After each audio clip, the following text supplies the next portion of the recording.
Pues seguimos con el estudio del Espíritu Santo. Estamos mirando la obra del Espíritu Santo, como nos habla la Escritura, con versículos de la Escritura. Es muy interesante lo que nos dice del Espíritu Santo la carta a los Gálatas. En la carta a los Gálatas, capítulo 5, Gálatas 5, del 22 al 23. Gálatas 5 dice, vamos a empezar en el 16, dice Pablo, les digo esto, procedan según el Espíritu y no den satisfacción a las apetencias de la carne, pues la carne tiene apetencias contrarias al Espíritu y el Espíritu contrarias a la carne, como que son entre sí tan opuestos que no hacen lo que quieren. Pero si son guiados por el Espíritu, no están bajo la ley. Ahora bien, las obras de la carne son conocidas: fornicación, impurezas, libertinaje, idolatría, hechicería, odios, discordia, celos, iras, ambición, división, disensión, rivalidad, borrachera, comilonas y cosas semejantes, sobre las cuales les prevengo, como ya les previne, que quienes hacen tales cosas no heredan el reino de Dios. En cambio, el fruto del Espíritu es amor, alegría, paz, paciencia, afabilidad, bondad, fidelidad, modestia, dominio de sí. Contra tales cosas no hay ley. Pues los que son de Cristo Jesús han crucificado la carne con sus pasiones y apetencias. Si vivimos por el Espíritu, sigamos también al Espíritu. No seamos vanidosos y provocándonos los unos a los otros, envidiándonos mutuamente. Palabra de Dios.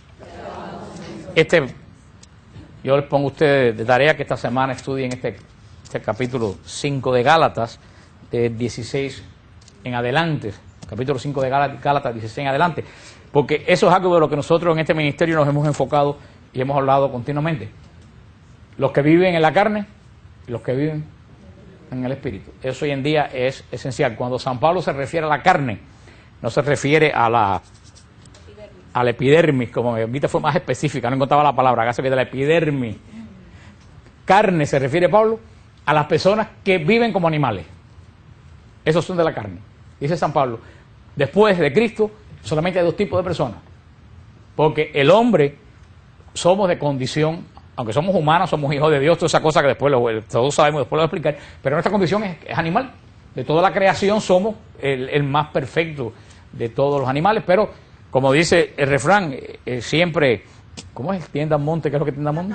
La cabra siempre tiende al monte. Y San Pablo habla de la carne, de nuestra parte animal. Dice, cuando habla de la carne, es las reacciones propias de nosotros, hombres, sin estar amarrado, podemos decir, en el buen sentido de la palabra, del Espíritu de Dios. Dice, en este mundo solamente hay dos tipos de personas, los carnales y los espirituales.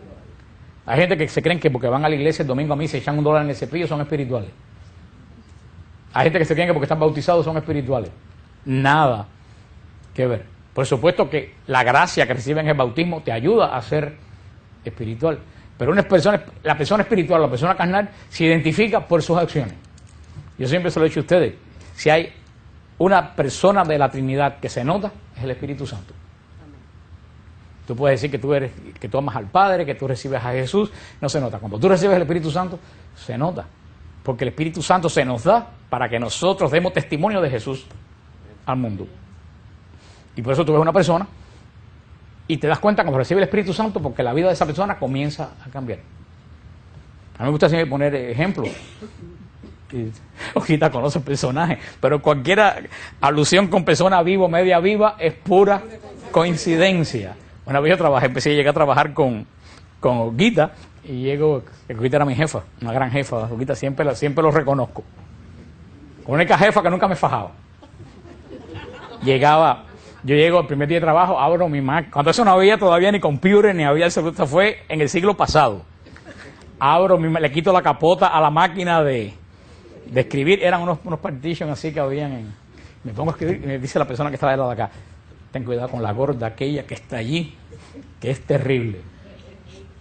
Hago yo, sí, cojo la máquina y me viro para el lado acá. Y la señora que está aquí me dice, ten cuidado con la vieja del otro lado, que esa tiene una lengua. Digo, Dios mío, ¿dónde me he metido? Pero evidentemente, una de esas personas que me dijeron era terrible. Llegó un momento que Alicia, Rosillo y yo hablábamos por señas. Nosotros hablábamos así. Porque todo lo que nosotros decíamos, esa persona lo repetía y se metía en todas las conversaciones. Yo dije, yo tengo dos opciones. O la mato o la convierto. Aquí no hay término medio. No, cuando yo no trabajaba para Oquita, no tiene nada que ver con Oquita. Oquita estaba en otro departamento. Y dije, me pongo a orar por esta persona, porque la voy a estrangular. Yo no puedo ni respirar ni hablar, hasta en susurro. Ella leía mis pensamientos y me contestaba en voz alta a todo. Y quiero decirle que el Señor la tocó en una aparición de la Virgen.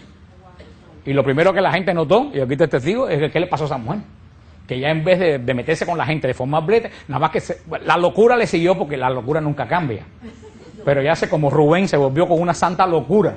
Entonces, en vez de hablar, y en vez de criticar, lo único que hacía era hablar del Señor a todo el mundo. Y la gente lo primero que vio fue el cambio. Y eso es lo que sucede cuando uno recibe el Espíritu Santo. La gente empieza a notar que algo ha cambiado en tu vida. El Espíritu Santo se nota. Por eso, San Pablo aquí alerta a la comunidad de los Gálatas que querían volver a la ley judía, les alerta, tengan cuidado. En el mundo espiritual, después de Cristo, solamente hay dos tipos de personas, hoy en día en el mundo, hermano, y dentro de la iglesia. Porque si la gente carnal que está en el mundo, puedo decir, ¿saben ya lo que quiere decir carnal? Una persona que reacciona como qué. Y puede ser que no sea mala, pero tiene reacciones que no puede dominar, que no puede controlar. Eso es lo que quiere decir carnal. Un perro, cuando tiene ganas de hacer sexo, él mide si hay personas delante o si están los perritos delante. No, él tiene urgencia de hacer sexo. ¿Y qué cosa es lo que va? A hacer sexo. Si una gata tiene hambre, se lleva el bistec que tienen puesto ahí, se lleva la comida de otro gato, no le importa. ¿Cuál es la intención de la gata que tiene hambre? Comer, no le importa. Eso es lo que se refiere a San Pablo. Gente que actúan simplemente por su propio instinto, impulso. Esas son las gentes carnales. En el mundo, no nos extraña que haya gente carnal en el trabajo, en una discoteca, no nos importa que haya gente carnal. Ahora, la gente más terrible de todas son las gente carnales que están dentro de la iglesia. Y la gente más terrible todavía son la gente carnales dentro de la iglesia que piensan que son espirituales. Esas son las personas que... Y aquí San Pablo le dice a esta comunidad de los Gálatas, porque ese problema no viene de ahora, ese problema viene de siempre. Y además estamos en una sociedad muy difícil, porque hoy en día todos los medios de comunicación están dirigidos a hacer que las personas se conviertan en personas carnales. Y más que todo, ese canal NTV. Si ustedes tienen jóvenes en la casa, cuiden que los jóvenes vean ese canal de NTV. Ese canal NTV es un llamado. Hace poco el show más famoso era una muchacha bisexual que tenía 16 muchachas, 16 muchachos, a ver con cuál de los 32 se quedaban de uno u otro bando. Un programa de más audiencia entre los jóvenes. Eso es lo que se está promoviendo, carnalidad. Y la gente es estúpida. Si la gente es estúpida. Porque fíjense, los ídolos y los íconos de Hollywood, ¿en qué han terminado? Britney Spears, una gorda borracha. Paris Hilton, presa. Miren en lo que han terminado todos esos ídolos de Hollywood. Anna Nicole Smith, ni hablar. Muerta ella, muerta el hijo. Pero no se dan cuenta porque el demonio toma así y embrutece, no les dice a los jóvenes. Esa gente que le están presentando a ustedes como ídolo, tienen los pies de barro. Y los pies de barro se le fundan y se derrumba el resto del ídolo. Y San Pablo da bien claro, para que nadie se equivoque, los frutos que da la carne. Y aquí los pone, por eso es bueno este texto, es bueno para un retiro. Dice San Pablo, la carne tiene apetencias contrarias al espíritu. Ahora dice, la carne, las obras de la carne son conocidas. Eso es lo bueno que tienen las obras de la carne, que son públicas, son conocidas, todo el mundo la sabe. Dice, primer fruto de la carne, fornicación. Ese es el primer fruto de la carne. Muchas veces me preguntan a EWTN, cuando yo contesto las preguntas, ¿qué cosa es fornicación? Porque hoy en día son palabras que no se usan. Fornicación es todo acto sexual fuera del contexto del matrimonio. Punto. Eso es fornicación. La iglesia no está en contra del sexo. Al contrario, yo digo a la gente, la iglesia no está, al contrario, la iglesia bendice el sexo. Tal lo bendice que lo ha elevado a cosas santas. Porque, ¿qué cosa es el sacramento? Es lo que santifica la unión del hombre y de la mujer. Y si la gente no lo sabe, cada sacramento tiene un signo. ¿Cuál es el signo del bautismo? El agua. ¿Cuál es el signo de la comunión? El pan y el vino. El signo de la confirmación, el aceite con que se le da óleo, con que se pone. Bueno, el signo del sacramento del matrimonio es la unión sexual del hombre y la mujer. No es ni la vela que se prende, ni el rosario o la mantilla que le ponen por la cabeza. No. Si un hombre y una mujer se casan y se pone un anillo como el de Liz Taylor y lo casa el Papa y prenden 3 velas como las que ponen en Lourdes y después el hombre no se acuesta con la mujer, no hay sacramento. Porque el Señor actúa en la unión sexual del hombre y la mujer. Por eso la unión sexual no es mala en la iglesia, al contrario, es santa. ¿Por qué es tan santa la unión sexual del hombre con la mujer?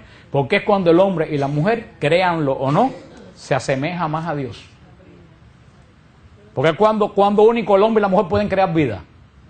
En la unión sexual es cuando más el hombre y la mujer se asemejan a Dios. Es por eso es tan santa esa unión que crea vida, que la iglesia dice, esto es algo misterioso, sacramentum. Y lo eleva esa dignidad. Entonces la iglesia no está en contra del sexo, como algunos gente piensan. Al contrario, la iglesia lo bendice, pero en el orden y en el contexto de Dios, porque el sacramento del matrimonio no es un contrato, es una alianza. Un contrato se rompe cuando a la persona le da la gana. Por eso los contratos tienen cláusulas, ¿no? Si no terminas de pagar el carro, te lo quitamos. Si no terminas la casa, te la llevamos. Los contratos, si ponen una cláusula, quiere decir que de antemano tú sabes ya que se puede romper. El sacramento es una alianza. La alianza no se rompe. La alianza no se rompe. Por eso, todo acto sexual fuera de la alianza entre el hombre y la mujer es pecado. Porque todo acto sexual fuera de la unión del hombre y la mujer es o el uso de la otra persona, que es lo que estamos viendo hoy, el uso sexual de la mujer o del hombre por el simple hecho, y después que termino contigo te dejo y se acabó, y si te veo por ahí ni te saludo. ¿Qué se diferencia eso de un perro con una perra? Parece que estoy hablando duro, pero esa es la realidad. Un hombre que sale y se acuesta con una mujer la primera noche que salió, más nunca la ve, ¿qué diferencia hay con un perro que se acuesta con una perra? Ninguna. Y después, el pecado, ¿saben cómo sigue la frase? Engendra pecado. ¿Tú sabes después lo que sucede ahí? Viene el embarazo no deseado. ¿Tú sabes cómo se libra de eso? Con el aborto. O sea, usted, como escribe una persona, a mí EWTN me escriben todo tipo de gente, por eso tengo que ir para hacer un manual. Por eso yo aprendí ahora que los curas, aunque no tengan mujer e hijos, saben dirigir a la gente. Porque uno aprende con lo que la gente le dice. Usted no se imagina las situaciones que me presentan a mí, que yo tengo que estudiarlas y ver qué respuesta doy. Yo le digo a la gente, si tú fuiste suficientemente maduro para encamarte con tu novia, tienes que ser suficientemente maduro para aceptar el hijo que viene. Punto. Si no te sientes maduro, no te hubieras acostado con ella. Punto. Pero hoy en día, la televisión, todos los programas de televisión, ¿a qué llevan? A enseñarle al muchacho el matrimonio. Y fíjense que para que vean que el mundo tiene una guerra tremenda contra las cosas santas. Hasta hace poco, ¿qué es lo que decía Hollywood y toda esa pandilla de anticristo? ¿Qué es lo que decían? ¿El matrimonio es qué cosa? Un papel. ¿No se acuerdan? Ningún artista se casaba porque eso es un papel. Sin embargo, ahora toda esa gente exige el matrimonio para los gays. Entonces, si el matrimonio es un papel para el hombre y la mujer, ¿por qué lo exigen para los gays? ¿No se dan cuenta ahí que hay una maquinaria? Y son las mismas gente, los que apoyan uno, los que denigran el otro. San Pablo lo pone. El desorden de la carne es uno de los primeros frutos de la persona. Son personas que se guían por el instinto carnal, sexual. Punto. Fornicación es un primer punto de una persona que es carnal. Segundo, impureza. Porque la fornicación no es precisamente impureza. María está ahí loca porque el padre Saúl le metió un apretón al pie de María el otro día que casi lo pierde. La impureza, hay personas que no fornican y que no son puros. Porque el Señor lo dice.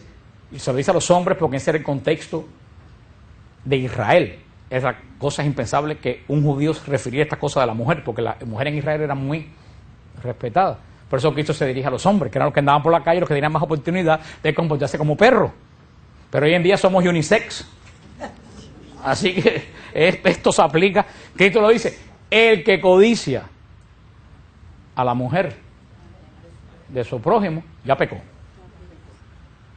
Santa Teresa va a ir un poco más a decir, la imaginación es la loca de la casa. Por eso, impureza no solo es cometerlo, y quiero decirle, el 90% de los pecados primero son pensamientos, y después se ponen en la práctica. Pero todo comienza aquí. Por eso, dice San Pablo, la impureza, gente que viven y que son, no solo en las cosas sexuales, en la forma de pensar, hay personas que tienen una tendencia que lo primero que piensan es lo malo. Que para esa persona no hay nadie bueno. Fulana es de esto, mengano es esto, los hijos son aquellos. Esas personas son personas impuras. De su mente, de su cabeza no sale nada, ninguna posibilidad que pueda ser bueno, que pueda ser santo, que pueda ser puro. La impureza no tiene nada que ver con la sexualidad. Son dos cosas totalmente. Puede ser una persona. Yo conozco muchas doñas en los pueblos de nosotros que nunca en su vida se acostaron con nadie y eran profundamente impuras. Sí. Se los digo, porque se pasaban la vida entera vigilando a todo el mundo y siempre vigilándolo, no para que le... Es que cuando yo vivía en Kendall, hace tiempo, había una señora que vivía al lado de mi casa, que un día fue tan osada que me dijo, se te quedó el aire acondicionado prendido. Y dije, ¿cómo esta vieja sabe que a mí se me quedó el aire acondicionado? Y ahí me dije, ven acá, ¿y cómo usted lo sabe? Dice, porque oí el ruido del motor cuando encendía y prendía. A poco tiempo entraron a mi casa, reventaron la puerta de la calle a patadas. Se llevaron hasta el gato Mickey, que era un gato persa, se llevaron todo y ella no lo vio. Entonces, estoy poniendo un ejemplo, pero esas son gente que solamente están atentos a lo malo, a lo impuro, que le atrae lo impuro. Nunca se me olvida cuando dábamos la clase de los primeros libros de la sabiduría, del Eclesiastés, dice, hay una frase que nunca se me olvidó, que dice que el Señor odia los oídos recelosos. Ustedes dirán, ¿qué cosa es un oído receloso? Un oído receloso es un oído que oye todo lo malo. Tú ni a decir que hay gente que dice, ay, yo no sé qué suerte tengo, que todas las cosas que pasan por ahí me entero yo porque eres una chismosa.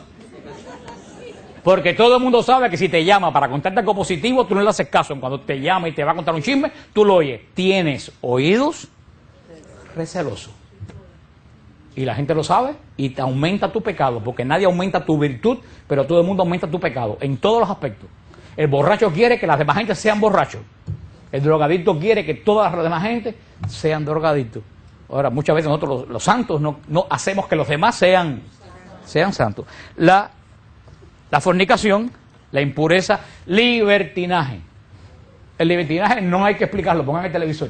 No hay que decir absolutamente libertinaje. Eso es libertinaje. Que todo lo puedo hacer sin importarme las consecuencias. Y San Pablo es muy sabio. San Pablo dice, todo me es permitido, pero no todo me conviene. Yo soy libre hasta irme al infierno. Todo me es permitido, yo puedo hacer lo que a mí me dé la gana. Ahora la segunda pregunta es esta, ¿me conviene esto que voy a hacer? Recuérdense esa frase, todo me es permitido, pero no todo. El libertino dice, todo me es permitido y todo me conviene, sin importarme las consecuencias. Ese es el libertinaje, que hoy Benedicto XVI, desde que comenzó su pontificado, lo enfocó religiosamente como relativismo. Es decir, ay, todo es ok, todo está bien. Depende cómo yo me sienta, depende cómo a mí me parezca. No, Dios es Dios de orden. Y si tú quieres orden en tu vida, tienes que moverte en el orden de Dios. Hoy el mundo, fíjate, el mundo está enforzando, fíjate cómo se han separado los dos campos.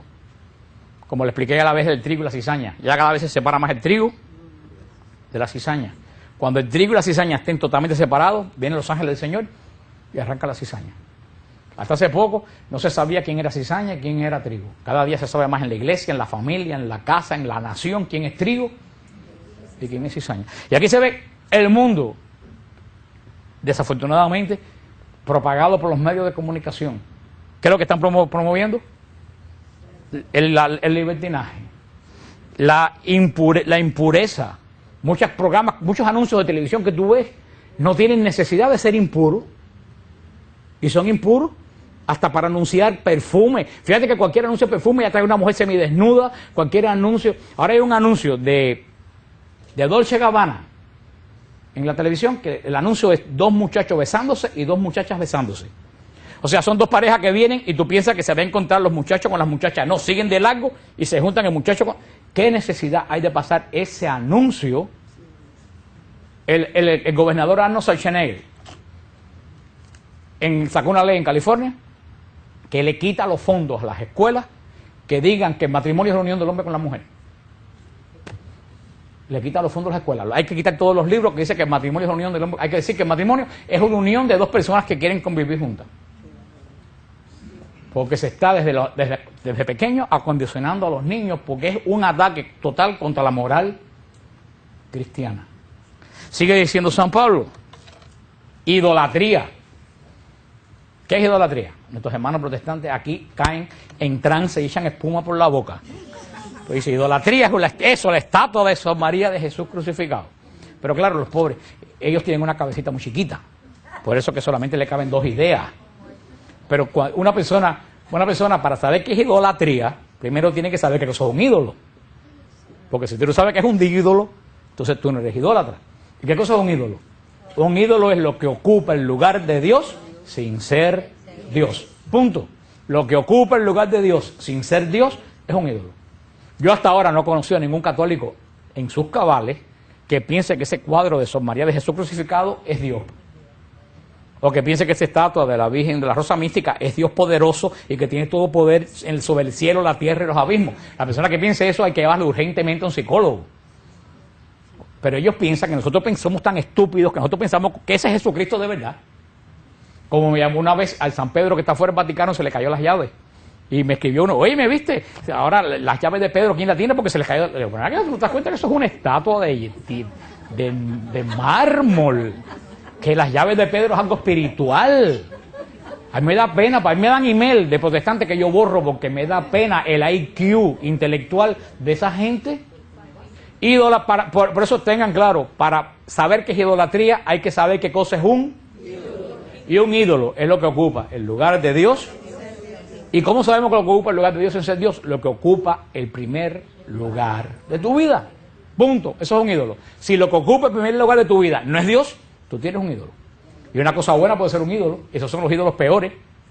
Un ídolo no es Shangó, Batalá. Esos son fácilmente detectables. Los ídolos peligrosos son los que son buenos, pero ocupan el lugar equivocado. Es una mujer, por un ejemplo, que el primer lugar para ella es su marido y no Dios. Esa mujer tiene un ídolo.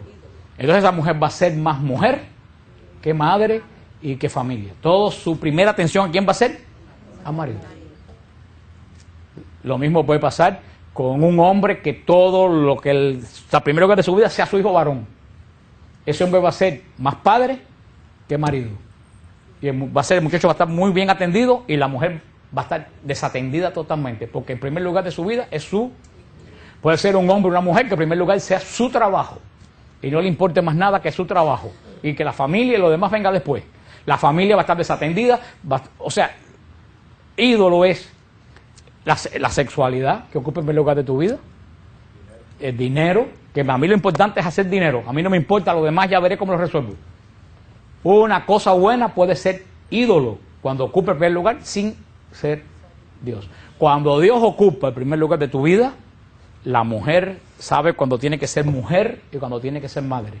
El hombre sabe el lugar que ocupa el hijo y el lugar que ocupa la esposa. La persona sabe qué lugar ocupa el trabajo y qué lugar ocupa la familia. Cuando tú sacas del orden de Dios una cosa que no es Dios y la pones en primer lugar, ya eso se convirtió en un ídolo. Y eres un idólatra. O sea que no es una estatua es fácilmente detectable. Hermano, le voy a decir una cosa. Si este libro, que es un libro santo, si la Biblia ocupa el primer lugar de tu vida, tú idolatras un libro. Porque más grande que este es el que mandó a escribir esto. Y hay personas que ponen Esto por encima de la misericordia de Dios. Y hay personas que no hacen nada si no consultan. ¿Y dónde está escrito? Y no está escrito aquí. No celebro cumpleaños a mi hijo porque no está escrito aquí. Y si no está escrito aquí, esa persona hizo de un libro idólatra. Porque Jesús primero nunca mandó escribir ningún libro. Este libro no es para Dios, este libro es para mí. Pero hay gente que piensa que Cristo no da un paso si primero no busca que dice San Pablo en la carta a los Hebreos. O sea que hasta una cosa santa puede convertirse en un ídolo. Entonces, la carne, porque el hombre es profundamente religioso. Porque el hombre es profundamente religioso, lo dijo San Agustín. Estamos creados para Dios. Y al salirse el orden de nuestra vida de las manos de Dios, nosotros empezamos a llenar ese hueco con las cosas que nosotros encontramos. El miedo a la muerte. ¿Por qué tenemos miedo a la muerte? Porque no estamos creados para la muerte. La muerte es algo extraño en nuestra naturaleza. No fuimos creados para la muerte, por eso la muerte, al ser ajena a nuestra naturaleza, nosotros le tenemos miedo. Estamos creados para la comunión con Dios. Al faltar esa comunión con Dios, tratamos de rellenar esa comunión con Dios con cualquier cosa. Que viene de idolatría. Yo leí un día la frase de un teólogo, no me acuerdo quién es, que lo describió magistralmente. Dice, el hombre que deja de creer en Dios, termina creyendo en cualquier cosa. Piense si no es así. ¿Cuánta gente dejan de creer en Dios y termina creyendo en los extraterrestres, en los cristales de cuarzo, en los horóscopos, en un deporte, en la acupuntura? ¿Tú sabes cómo se llama eso? Idolatría. ¿Fruto de qué?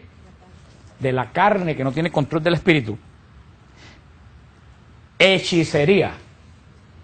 ¿Qué cosa es la hechicería? La hechicería está ligada con la idolatría. Porque la hechicería, podemos decir que es la liturgia del idólatra. Así como nosotros damos culto a Dios con la Eucaristía, con los sacramentos, con la alabanza, con la adoración, el que es idólatra da culto a un falso Dios con una serie de ritos que es la hechicería. El querer controlar la naturaleza como yo quiero, no como quiere Dios. Yo creo que de eso en Miami no hay ni que hablar, porque en cada esquina tenemos una botánica. Hechicería. Odios. Odio. El odio es un fruto de la carne. No estamos creados para odiar. Y la persona que odia es la primera que se hace daño. Punto. Yo no he visto hasta ahora que el odio afecte a la persona odiada. Generalmente la persona odiada engorda y prospera. Y la persona que odia se consume y se vuelve insoportable. El odio, hermano, es más que yo te digo una cosa, el odio es todo lo opuesto del amor. Y si el amor viene de Dios, el odio viene del demonio. El odio corrompe el alma del creyente. Una persona que odia no puede adorar al Santísimo. Una persona que odia no puede orar, porque toda su oración se va a volver amarga. Toda oración se va a volver reconvención a Dios. ¿Por qué permitiste que fulano y que fulano? ¿Y por qué? Los por qué. En vez de para qué. Y el odio va ligado con el olvido. Yo odio, yo perdono, pero no olvido. Mentira. Fíjate una cosa. Uno puede, le voy a poner un ejemplo que siempre pongo. Yo vengo por ahí, salgo de aquí, un día me quedo solo aquí hasta las 2 de la mañana, arreglando esto aquí. Cuando salgo me dan un palo, me llevan el carro. Yo perdono a la persona que tengo la obligación de perdonar, porque el perdón no es una opción, es un mandamiento. Perdona para que el Padre te perdone. Si tú no perdonas, mi Padre no te perdona. Punto. Yo perdono a la persona que me robó el carro, pero yo no vuelvo a salir de aquí más nunca a las 1 de la mañana. Yo me voy a las 10 con todo el mundo, porque perdón y olvido no quiere decir que tú reincidas en lo que hiciste que te hizo daño. O tenemos bien claro, esta mujer te quitó el marido. Tú la tienes que perdonar, porque si no Dios no te perdona. Y porque tú eres la que vas a vivir. Ahora bien, si tú te vuelves a casar, no le invites a tu casa, porque tú la hayas perdonado. Porque gente piensa que perdonar es amigar, y no es lo mismo, son dos cosas diferentes. Una persona que te robó, una persona que te quitó un negocio, tú lo puedes perdonar, pero tú no tienes la obligación de amigar con esa persona. A no ser que esa persona se arrepienta y te pida perdón. Pero tu obligación es perdonar, pero no amigar. ¿Ustedes entienden eso que le estoy diciendo? Porque si no seríamos tontos. Si no seríamos tontos. El perdón es un proceso interno de uno. que yo no guardo, y el catecismo de la iglesia se lo he dicho 1.000.000 de veces, el catecismo de la iglesia lo dice magistralmente. Dice, perdón es un don del Espíritu Santo, y tú te das cuenta que perdonas cuando la maldición se convierte en intercesión. Cuando la maldición se convierte en intercesión.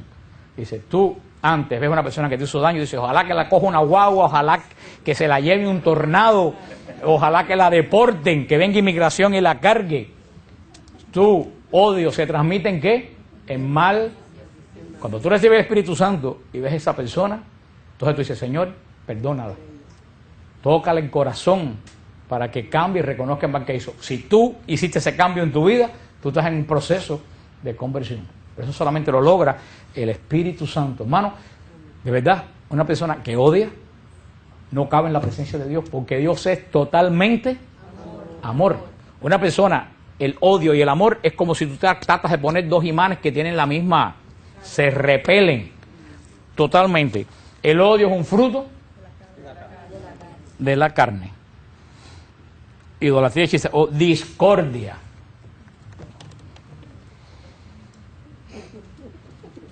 Discordia. ¿Cuánta discordia en la familia? Por personas que no pueden perdonar. Y tú estás en la obligación de perdonar. Yo siempre le digo a la persona más sabia no es la que grita más, es la que se calla. Tú sabes una cosa, desde que tú gritas, perdiste. Desde que tú pegas el primer grito, tú perdiste la discusión. Porque perdiste el control. La persona más sabia no es el que da primero, como dicen, por ahí mi padre decían, el que da primero da 2 veces, mentira, el que da primero es el más animal. Yo digo que muchas veces la persona fuerte ni da primero ni grita. La persona fuerte se calla y espera el momento de Dios.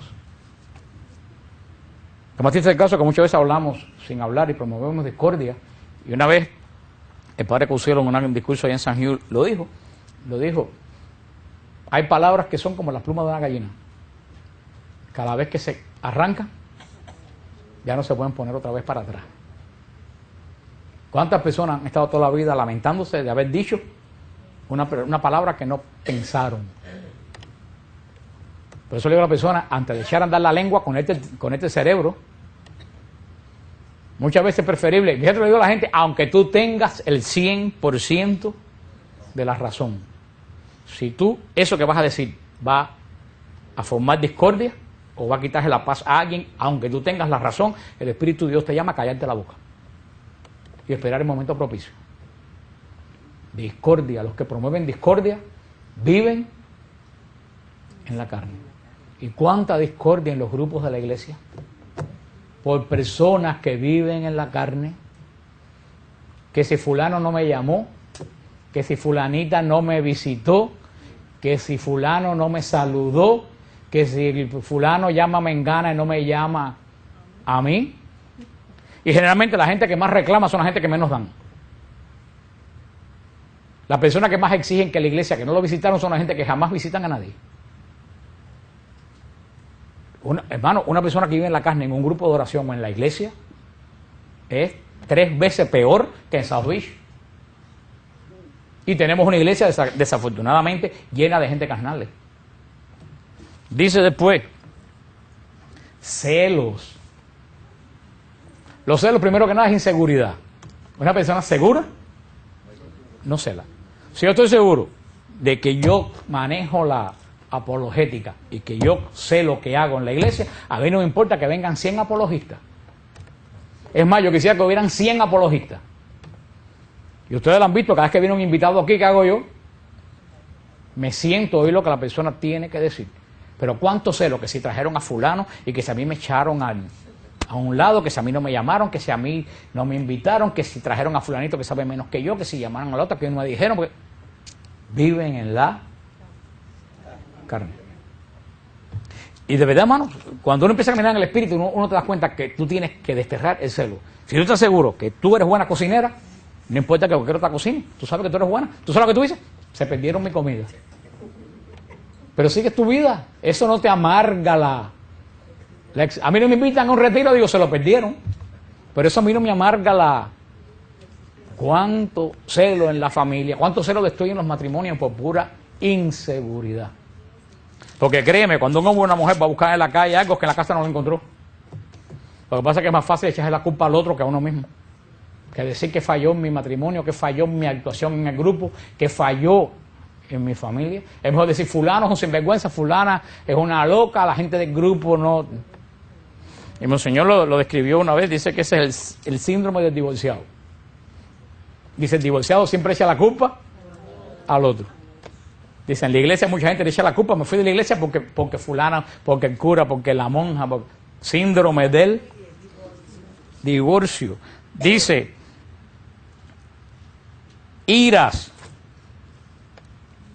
La ira es un incontrol del espíritu. Si ustedes se miran para la calle, vivimos en un país, en una ciudad iracundo. Tú vas en el carro y yo veo cosas en la calle. A lo mejor tú puedes meterte delante de alguien sin querer lo que sea, pero si tú vienes, tú le tocas levemente el calzo y tú dices, mira esa loca, pero no, el insulto y los malos. Que tú te ves que es desproporcionado. A veces que yo veo gente reaccionar que yo digo, que en vez de ponerme ahora digo, ¿qué tendrá en el corazón esa pobre persona que reacciona de esa forma? Porque si una persona que va para el trabajo a las 8 de la mañana va con esa cantidad de ira en su corazón, que es lo que viene a las 5 de la tarde para la casa, hermano, mírale la cara mañana a la gente en el carro cuando van para el trabajo, para que tú veas qué cara de ira lleva casi todo el mundo. Pídele permiso para que te dejen pasar en una esquina que vas a doblar. No solo acelera, el mal gesto, el insulto. Mi hermano, vivimos, es que estamos, y la ira no es nada más que la falta de paz.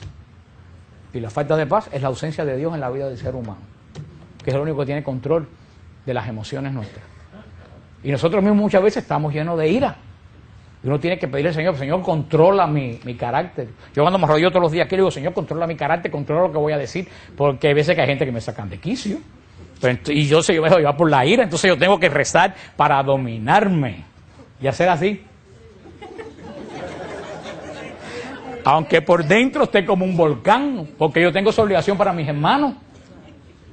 Porque la ira no resuelve nada. La ira empeora un matrimonio, la ira empeora las relaciones padre-hijo, la ira empeora un ministerio. La ira es en control de las emociones. Una persona que no tiene control de sus propias emociones. Y tengo que apurarme, me quedan 10 minutos. Pero es que esto es verdad que es para un retiro. Ambición desmedida. Yo quiero tal cosa, cueste lo que cueste. No importa hijo, matrimonio, no importa familia, no importa padre, no importa madre, no importa fe, no importa nada. Lo mío es conseguir divisiones. Todo esto que hemos dicho conlleva a la división. Si ustedes ven, todo el origen de la carne es el egoísmo. Toda la carne es una gran idolatría de mí mismo. El Dios soy yo. Y todo gira alrededor de mi bienestar. Dice borracheras, comilonas y cosas semejantes. En cosas semejantes cabe todo lo que ustedes se puedan imaginar. Porque fíjate, comer es bueno. Ahora, comer en demasía por comer ya es pecado. Tú puedes tomar un vaso de vino, tú puedes tomarte una cerveza, eso no es pecado. Cristo tomaba vino. Ahora, cuando tú no puedes vivir sin el vino o sin la bebida, tú ves, cuando la bebida o el vino controlan tu vida, ¿qué cosa es eso? Un ídolo. Un ídolo. Eso es el ídolo. Cosas buenas que se convierten en malas. Ahora dice San Pablo, fíjate, los frutos del Espíritu. Y tenemos que ir rápido, pero son sencillos. El fruto, fíjate, ¿cuál es en cambio el fruto del Espíritu? Fíjate, el primer fruto es amor. Fíjate, ¿cuál es el primero de la carne? Lujuria. ¿Cuál es el primero? Fornicación. ¿Cuál es el primero del Espíritu? Amor. Son las cosas en el lugar del plan de Dios. Una persona que se ha llenado del Espíritu Santo, su vida está llena de amor. Y no importa lo que te hagan, y tú puedes perder la paciencia en un momento, pero siempre, porque fíjate, el amor no quiere decir que tú siempre vas a estar como Barney, el dinosaurio, I love you and you love me. Sí, porque yo digo, hay gente que son San Barney, no, esos son estúpidos. Son estúpidos, perdónenme.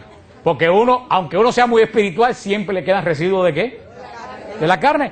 Y San Pablo es maestro en el espíritu. San Pablo dice, enójate, pero sin pecar. Dice San Pablo, enójate, pero sin pecar. Uno puede perder en un momento determinado el estribo, pero no puedes llegar a pecar. Tú tienes que reaccionar y decir, contra, me pasé lo que dije, déjame pedir. Lo primero que hago hacer es pedir perdón. El Espíritu de Dios no te deja vivir hasta que tú no pides perdón. Porque uno se le va la zapatilla, porque es lógico, porque hay gente que se sacan de quicio, porque hay situaciones que tú no estás preparado, porque hermano, la carne, aunque tú seas muy espiritual, la carne es como un pitbull. Tú siempre tienes que tenerle el ojo y no confiarte, porque tú crees que eres muy espiritual y en el momento que tú menos te imaginas, te hacen algo que tú no lo esperas y la carne se te sale. Si tienes que amarrarla y tienes que agarrarla y amarrarla. Yo les digo verdaderamente una cosa, aunque me pase un poquitico que a mí me funcionó, yo le dije al demonio. Sí, porque yo hablo con el demonio también. Vaya, le peleo al demonio. Yo le dije, cada vez que yo, por culpa mía, se forma un tropelaje, yo voy a pedir perdón, aunque yo no tenga necesidad de hacerlo. Se acabó. Y tengo que poner ejemplos de trabajo, porque eso pasó ahí, cuando yo trabajé con Quito, ahí está toda la Biblia, era el arca de Noé. Y yo voy a decir el nombre porque esta no hay estos textos. ¿Te acuerdas de Susana, Oquita? Es una señora que trabajaba con nosotros, que yo no sé qué yo le hice, y la agarró conmigo. Ella era la jefa del departamento de documentación, y llegó un momento, sin ningún problema, prohibirme entrar al departamento de documentación. Donde yo tenía que entrar por los ladies que estaban equivocados. Ella puso un papel que yo no podía entrar ahí, sin haber habido nunca ningún tipo de... Y una vez me pegó una escandalera en el pasillo porque yo entré a buscar un documento y me llevó a Nancy, que era en ese momento la de Control Human Resources. Me llevó y me hizo un acta. Y yo me fui. Y yo llegué a mi casa, yo vivía ahí en Fontainebleau en un tercer piso. Llegué a mi casa que me explotaba. Y ese día, ¿no te acuerdas? Todas las máquinas fotocopiadoras explotaron, se rompieron. Y ella estaba recién jefa de ese departamento, lo cual quiere decir que cientos de bill of lading no se iban a poder procesar y le iban a votar. Y yo llegué y todo el mundo, mira, me alegro, mira lo que le pasó por lo que te hizo. Y yo llegué a mi casa y nunca se me olvidaba parar en el balcón y vi que el sol se estaba metiendo y me vino a la mente ese pasaje de la Escritura que dice que no se ponga el sol sobre tu enojo. Y yo dije, ay Dios mío, y ahora que yo, y el sol cada vez se ocultaba más. Y antes de eso cogí el teléfono y la llamé y le dije, mira Susana, yo no sé lo que yo te he hecho, pero lo que yo te hice, perdóname. Del lado de allá se hizo un silencio sepulcral. Y le dije, yo voy para allá y te voy a ayudar. Y me fui para allá, estuve hasta las 2 de la mañana trabajando tirando fotocopiadora, una fotocopiadora de esa. Nadie, todo el mundo me dijo estúpido, anormal. Se acabaron los problemas. Pues yo no iba a dejar que el demonio controlara mi vida. Si yo sigo, me alegro, que ahora que la voten, que se fastidie, mi vida hubiera sido una miseria. Y no porque sea santo, es porque la palabra de Dios, cuando tú la conoces, te redarguye. Y a mí lo que me salvó fue la frase de Pablo, que yo miré y el sol lo que daba era un poquito así.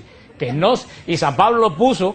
Y fíjate, y nunca se olvide esa frase a los matrimonios, a los padres con los hijos, que el sol no caiga sobre tu enojo. San Pablo pone el límite, ponte bravo, hazte una fiera, pero que no pase de la caída del sol. Antes que el sol caiga, muchos matrimonios se acaban y muchas cosas porque la gente guardan y guardan y guardan y guardan y guardan. Y no se habla, por eso San Pablo pone el límite diario, que nunca te coja la noche con algo que tú tienes que te está comiendo. Dice, es el amor a todos los niveles. Porque quiero decirte una cosa, si entre los esposos no hay amor de Dios, no puede haber amor carnal, es pura animalidad. Y es lo que pasa, hay muchos matrimonios hoy en día. Muchos matrimonios van al altar sencillamente por pura carnalidad. Y cuando ya la persona no luce como tú querías y no, pues entonces ya la dejo, me busco otra que se asemeja a lo que yo estoy buscando. Eso es lo que es. Muchos matrimonios van al altar conociéndose sexualmente, pero no conociéndose como amigos. Y por eso la iglesia es sabia, la iglesia dice, antes de conocerte sexualmente, conócete como amigo. Para eso es el noviazgo, para cuando lo sexual se pase, quede la amistad. Porque de que se pasa, se pasa. Créanme, de que se pasa, se pasa. Pero cuando se pasa, ¿qué es lo que queda? El vínculo entre hombre y mujer queda que son amigos. Si cuando se pasa la sexualidad, porque te aburriste, no hay nada con la otra persona, ¿qué hay ahí? Nada, sigo mi camino sin ningún tipo de remordimiento. Que es lo que estamos viendo hoy en día. Sigue diciendo San Pablo, el amor, la alegría. Después del amor, el otro fruto del Espíritu, fíjate, el primer amor que se nota es, el primer fruto del Espíritu que se nota es el amor. Segundo, la alegría. Una persona que está en Cristo siempre está alegre, hasta en el medio de la muerte de alguien. Tú estás alegre, porque el gozo no te lo quita nadie. Tú sientes la separación, pero sabes que detrás de esa muerte hay esperanza, que todo ahí no se acabó, que hay un reencuentro de una fiesta eterna, que eso va a ser increíble. Yo a veces que me pienso, digo, ¿cómo los ateos enfrentan la muerte? Yo no sé. Y lo triste es que hay muchos cristianos que viven en la carne, que ante la muerte reaccionan como los ateos. Y ahí yo me cuestiono la fe de la persona. La persona que tiene el Espíritu Santo, ¿qué es el primer fruto que tiene? ¿El primero que se le nota? Amor. Y el segundo, la alegría. Después dice, paz. Paz. Hay gente que hay casas que tú vas y tú llegas y tú sientes una paz en esa casa tremenda. ¿No? Y sin embargo, llegas a otras casas y desde que te paras en el portal parece que te cae un rayo en la cabeza. Entonces tú dices, esto está aquí alborotado. Porque crean que no, una persona espiritual se hace sensible a los frutos de la carne y lo nota. Porque la persona que tiene paz irradia paz. Pero hay personas que alteran al resto de la gente. Hay líderes que alteran a los grupos.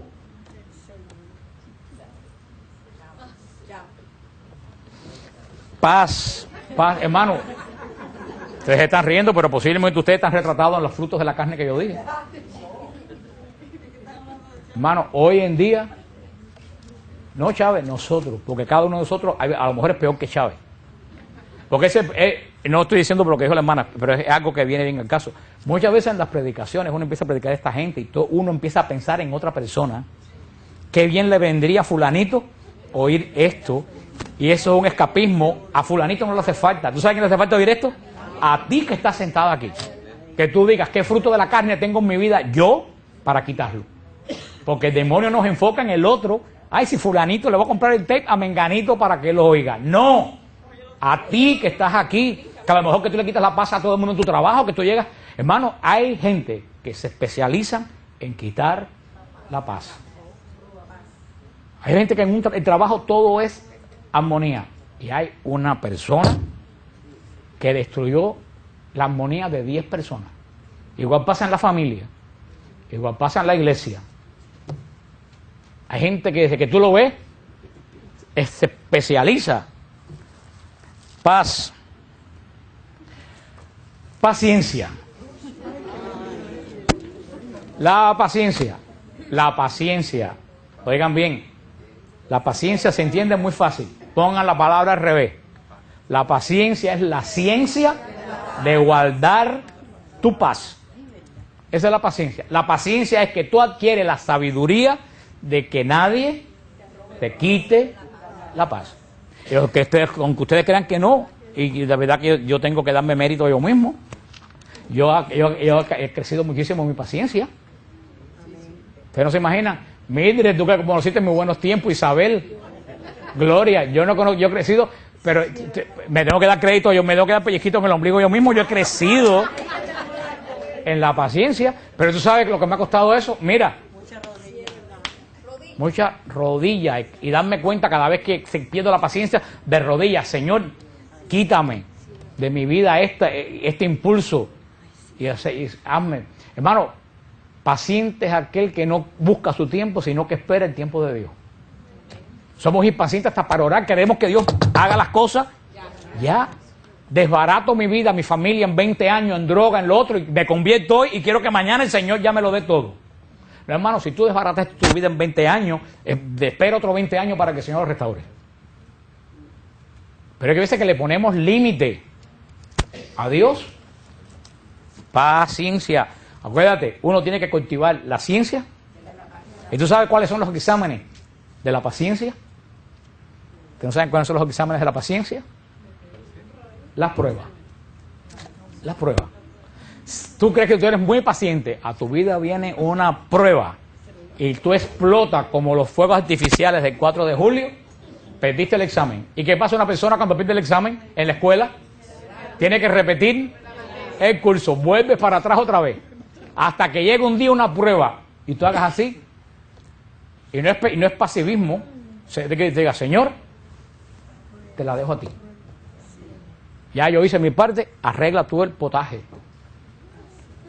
Una vez, y yo siempre hablo, y perdona que me pase 5 minutos, pero quiero terminar esto, porque si no esto se queda en el aire. Yo siempre hablo con ejemplos míos, porque eso es lo que yo he vivido. Yo no puedo hablar de lo que yo no he vivido. No es que yo quiera ponerme como ejemplo, pero yo hablo de mis experiencias personales. Porque si yo lo logré, que soy tremendamente imperfecto, ustedes también lo pueden lograr mejor que yo. Y no voy a hacer cuento porque no viene el caso. Pero cuando yo me tuve que ir de la parroquia de San Hugh, que me tuve que ir de una forma extremadamente, nada sexual, no piense que me tocaron el fundillo, nada que ver, para que nadie empiece a darle vuelta en la cabeza. Mira tú, si fue feo, hubiera preferido que hubiera sido eso a lo que me pasó, porque fue algo profundamente feo, que no tiene que ver nada con sexualidad, pero más feo que la sexualidad. Cuando me pasó eso, mi primera reacción, claro, se me salió, fue un toque de tambores de guerra.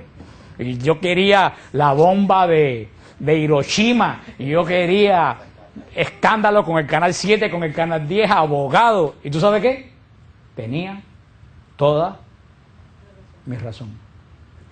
Y yo, pregúntale a Mildred fue testigo de todo eso. Porque verdad que fue bien, y ojalá que nunca ustedes se vean jamás en esa situación. Yo fui al Santísimo de Radio Paz, porque no tenía dónde meterme, no sé cómo yo fui a parar ni siquiera allí.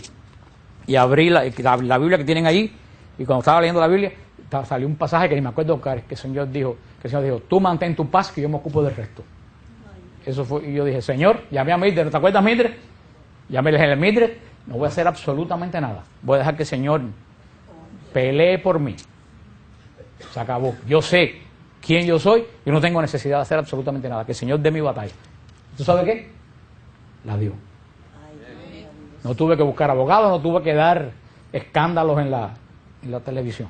Pero hermano, me costaron media hora o 40 minutos, que aquello fue el desembarco en Normandía de las tropas americanas. Pero se puede, verdaderamente se puede lograr vencer una situación, y eso no es pasividad, porque yo podía haber hecho otras cosas, sin embargo decidí. Y no quiere decir que yo me siente y espere que Dios lo haga. Yo sabía que todo lo que yo hiciera a partir de ahí, lo único que iba a hacer era ensuciar la iglesia y formar más lío. Así que a mí me tocaba como católico hacer así y decir, Señor, ahí te lo dejo. Porque yo no estoy aquí para formarme más lío a la iglesia de los que le tienen. Paciencia. Si tú explotas y pierdes prepárate para la próxima prueba de que viene. Paciencia, estamos terminando. Practiquen la paciencia. Afabilidad. Una cosa es ser bueno y una cosa es ser afable. Hay personas que son buenas y no son afables. Hay personas que son buenísimas pero son un puercoespín.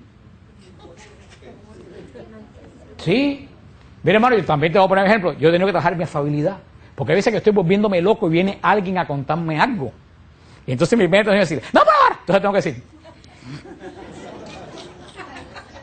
Porque a lo mejor, y eso el Señor me dio un restregón a mí tremendo en Honduras. En Honduras no, en Colombia. Me dio un restregón a mí tremendo. Porque cuando yo fui a predicar a Colombia, todas esas personas, las personas que fueron al estadio, siempre tengo que poner a Mildred porque Mildred es la que ha estado, porque Rubén no está. Las personas que fueron al estadio eran gente muy, muy humilde. Que hubieron personas que compraron los tapes y se tuvieron que ir a pie para su casa, porque no tenían para la guagua, para el pasaje. Hubo unas personas que fueron y dijeron, Fran, yo quisiera leer la Biblia, pero no tengo dinero para comprarme una Biblia. Y entonces yo dije, ¿quién me regala una Biblia? Y como 15 o 20 señoronas mira, Fran, cógela. Yo las cogí y se las regalé a esa gente. porque nunca se lo hubieran regalado a esa gente.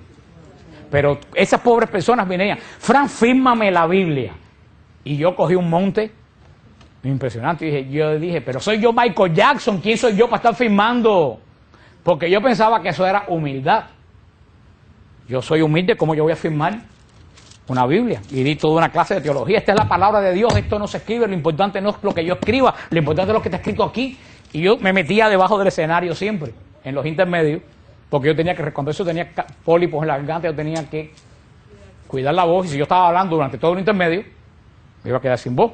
Y me metía bajo el escenario donde me metía, y el Señor me haga, no se me apareció el Señor, no oí voces como Juana de Arco, nada de eso.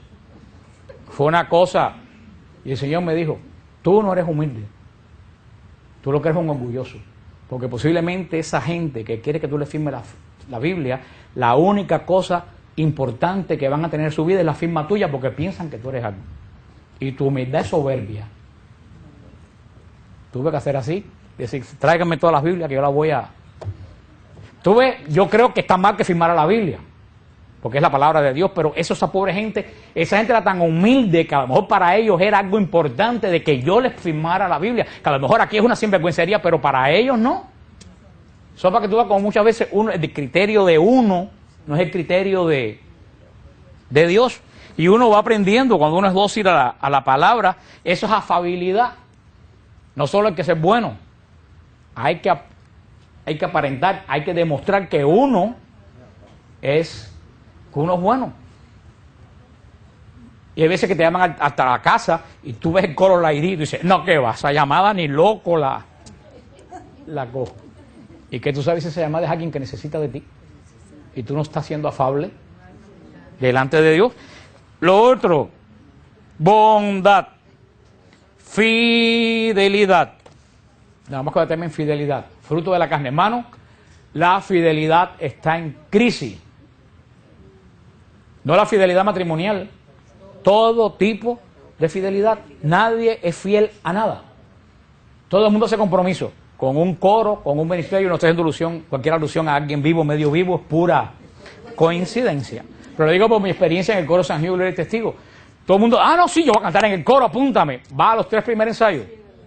Del cuarto en adelante, no va. Voy a estudiar la Biblia, voy a ir al grupo de Fran para poder crecer en el espíritu. En cuanto caen 2 aguaceros, no vienen más. Uno no es consecuente con la decisión que hace. La decisión es mientras a mí me convenga. La fidelidad.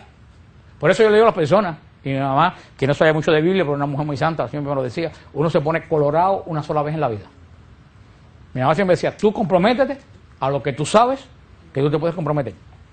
A lo que no, no, yo no puedo comprometerme. Punto. Hay gente que viene, quiero hacer un grupo, nuestro señor el Líbano, el otro día, pues, ay hermano, para que hagas un grupo de oración aquí. No, yo no puedo, no tengo tiempo para hacer un grupo de oración ahí. ¿Por qué voy a comprometerme a hacer un grupo, ir 3 martes, ir 3 miércoles y no volver? Uno debe saber a qué se compromete, pero a lo que tú te comprometas, ser fiel. Andamos como unos locos comprometiéndonos. Los lunes voy a la Legión de María, los martes voy al grupo de Fran, los miércoles voy al cenáculo de Divina Misericordia, los jueves adoro al Santísimo, los viernes hago Villa Cruz y reparto comida, los sábados salgo con la Legión de María y me quedé sin casa, sin familia, sin marido, sin hijo. ¿A cuántas personas yo le he dicho en otro ministerio que me han dicho, voy a Marte? Digo, no vayas, no te quiero en Marte, porque tú estás en el otro ministerio, tú ocúpate de tu ministerio y de tu marido, de tus hijos. Que ese es tu ministerio. Punto. Uno debe ocuparse de algo y hacerlo bien. Señor, esta es mi fidelidad a ti. Cuando tú ves que ya tú no puedes, porque no te alcanza el tiempo, porque no puedes, no te comprometas, ni conmigo ni con nadie. Pero hay crisis de fidelidad para con el Señor, para con lo que tú haces. Nos emocionamos con todo. Y cuando pasa las 2 semanas, por eso es que yo tengo miedo hasta que gente se comprometa con el ministerio aquí. Porque cuánta gente está comprometido aquí, no conmigo, con el ministerio, y después me dejan en la plancha. Yo digo, no te comprometas. Si nadie se pone bravo porque tú no te comprometes, yo cuántas veces ustedes van a pedir a mí, Fran, ¿puedes ir aquí? No, no puedo. Y se los ha dicho con mucha cara, con la cara más dura, no puedo ir. Ay, mira, porque tengo una comidita y van a rezar, yo no sé, la Divina Misericordia y viene un Cristo que llora y va a haber una aparición en una mata, yo no sé qué cosa, tengo que decirle, ay, yo lo siento, yo no puedo ir. No, yo no puedo ir. ¿Tú sabes por qué? Porque yo necesito tiempo para apacentarme yo. Y si yo me comprometo con todo el que me invita, pierdo la afabilidad, la bondad y lo pierdo todo. Entonces yo solamente, cuando yo no digo, mira, yo no puedo ir, con la tranquilidad, no voy. Pero ¿por qué voy a decir sí para salir del momento y después, delante del Señor? Dice San Pablo, y con esto termina esto que estamos diciendo, todos esos son frutos del Espíritu. Modestia, dominio de sí. Contra tales cosas no hay ley. ¿Tú sabes por qué? Porque estas cosas que dije no se adquieren porque yo te ponga leyes a ti. Esas cosas no se adquieren con leyes. Estas cosas se adquieren con gracia. Tú puedes decir, sé bueno, sé bueno. Por mucho que yo te obligue a ser bueno, nadie puede ser bueno. Bueno es el que el Señor se adentra. Cuando hay personas que me dicen, ¿cuánta gente me escriben a EWTN? Voy a cerrar para que vean que terminen. Que me dicen, ¿cómo convertir a mi marido ateo? No hay forma. No existe forma de convertir un marido ateo, ni una mujer atea, porque tú no eres el Espíritu Santo. Un ateo, por mucho que tú le hables, no consigues absolutamente nada porque no está interesado en lo que tú estás diciendo. Tú sabes lo único que puede convertir el corazón de un marido, de una mujer, de un hijo, el Espíritu del Señor. Mira, mucha oración y mucho ayuno. Y pedir al Señor, Señor, arrástralo por el piso, hazle un trapo para que se convierta. Yo no he visto que 2 palabras transformen a nadie. Ningún versículo bíblico transforma a nadie. Yo le digo a las personas, ¿hay un ateo en tu familia? No le des versículos bíblicos. Si no crees, busca que tenga una experiencia profunda con Dios. Solamente un ateo se convierte cuando tiene una experiencia de Dios. Y rétalo a ir a un retiro de sanación. Rétalo a ir a una misa de sanación. Rétalo a ir a un retiro de fusión del Espíritu Santo. Para que él tenga una experiencia de tú a tú con Dios. Eso es lo único que puede tocar el corazón de un ateo. No versículos bíblicos, ni por mucho que tú le expliques a un ateo de Dios, esa persona está negada a Dios. No hay ley, en las cosas de Dios no se pueden forzar. Las cosas de Dios solamente hay 2 diferencias, y lo acabamos de ver aquí. La gente que son de la carne y la gente que son del Espíritu. La gente carnales, por supuesto que pueden pasar a ser espirituales. Todos nosotros hemos sido en algún momento de la vida carnales. Todos hemos sido carnales. Y el Señor, y esto de verdad que es lo último, pero es que es muy importante. Aquí entra una cosa que se llama el quebrantamiento espiritual. Óyelo bien. ¿Cómo les dije? Quebrantamiento espiritual. Y yo se los pongo a la gente muy sencillo. Ya no, porque ya toda la carne nos la dan molida. Pero nuestras madres, cuando compramos los bistecs, ¿se acuerdan? Los pedazos de carne. ¿Se acuerdan antes de cocinar lo que hacían? ¿No se acuerdan que le daban palos? ¿Y dónde le daban más palos? En la parte más dura. ¿Se acuerdan? Donde el bistec estaba más duro, le daban más. Por odio, porque estaba duro. ¿Para qué? Ese es el quebrantamiento espiritual. Oye esto es el quebrantamiento espiritual. Cuando tú empiezas a dar el paso a Cristo, Él te machaca. ¿Tú sabes dónde te da más duro? En la parte que tú tienes más dura. Por odio. Para que tú te mejores. Como Él viste. Por eso me dice, pero me convertí a Cristo y me dan palo. Vigila esa área, caes donde está el problema. Déjate dar palo, déjate quebrantar espiritualmente. Ejemplo de tremendo quebrantamiento espiritual. No, el pobre Job no tanto, es Pedro. ¿Se acuerdan qué dijo Pedro el Jueves Santo? Aunque todos te nieguen, este que está aquí, él estaba seguro que no Dios ni Cristo. ¿Quién? Yo. Y a las 2 horas, no delante de un centurión romano, no delante del sumo sacerdote, delante de una esclavita de 12 años, 3 veces dijo, yo no sé quién es ese hombre. Tú sabes, eso, Pedro dice que Pedro lloró, dice la tradición, que Pedro tenía 2 surcos aquí de llorar. Esa es la tradición. Pedro se dio cuenta que él, por él, la vergüenza que pasó a la historia de la Biblia, lo enseñó que él no podía confiar en lo que él pensaba. Otro rapidito, Jacob. ¿Cuál era el área dura de Jacob? ¿Se acuerdan Jacob de la Biblia? ¿Cuál era el problema? Nadie sabe cuál era el problema de Jacob. Jacob es muy moderno. Jacob quería las cosas ya. Quiso ser primogénito. ¿Y qué fue lo que hizo? Óyeme, te doy el plato de lentejas, dame tú la primogenitura.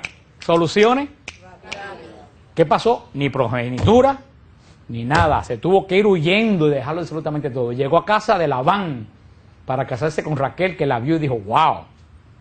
Y cuando Labán le dijo, trabaja 7 años, Jacob tuvo que era el desesperado. Tuvo que trabajar ¿cuánto? Para Raquel. Y cuando llegó la noche de boda que levantó el manto, era Lía, la hermana. Y le dijo Labán, si quieres a Raquel, trabaja 7 años más. ¿Tú sabes qué? ¿Dónde le dieron a Jacob? Donde él, en la impaciencia. Por eso llegó el momento que le dijo al ángel, no te dejo hasta que no me bendiga. En otro momento el ángel, tú no quieres bendecirme, sigue. No, no te dejo hasta que tú no me bendigas. El impaciente se volvió paciente. Eso se llama calentamiento espiritual. Y la persona que es carnal tiene que prepararse a los golpes que el Señor te va a dar. No por malo, sino para hacerte mejor. Esto lo logra el Espíritu Santo. Y, muy cierto, siempre a mí le gusta eso, que hable de eso. Solamente uno puede ser espiritual cuando uno muere a la carne. Y vuelvo a decir, suena muy lindo, la Madre Maravilla de Jesús murió a la carne. Y Sor María de Jesús crucificado, pero ¿tú sabes lo que le costó a Sor María de Jesús crucificado morir a la carne? ¿Tú sabes cuánto sufrimiento le costó a Sor María de Jesús morir a la carne? Porque morir duele. Y cuando tú quieres, aquí el que lo dice soy yo, y tienes que dejar de decir eso y tragarte la lengua, entonces tú empiezas a morir. Y cuando tú ves que tu opinión es la que vale y tu opinión te la pisotean y tú te callas la boca, y es que tú estás aprendiendo a morir a ti mismo. Y en la medida que tú mueres a ti mismo, el Espíritu de Dios empieza a resplandecer en ti. Eso es lo que estamos tratando que suceda en ustedes en este tiempo que vamos a estar hablando del Espíritu Santo. Vamos a terminar con la efusión del Espíritu. Porque hablamos de los dones, de los carismas, de los frutos, para que, ¿verdad?, la iglesia necesita de hombres y mujeres espirituales. Y lo dijo Juan Pablo II. El futuro de la iglesia, se lo he dicho 1.000.000 de veces, es futuro de místicos. Los que no sean místicos se van a quedar detrás. ¿Y qué es un católico místico? El que camina con los pies puestos en la tierra, pero que ve la historia del mundo a través del trono de Dios. Amén. Ya terminamos con la oración, pero solamente 2 anuncios. Fíjense, oigan, atención. La parte de Grecia del viaje, olvídense.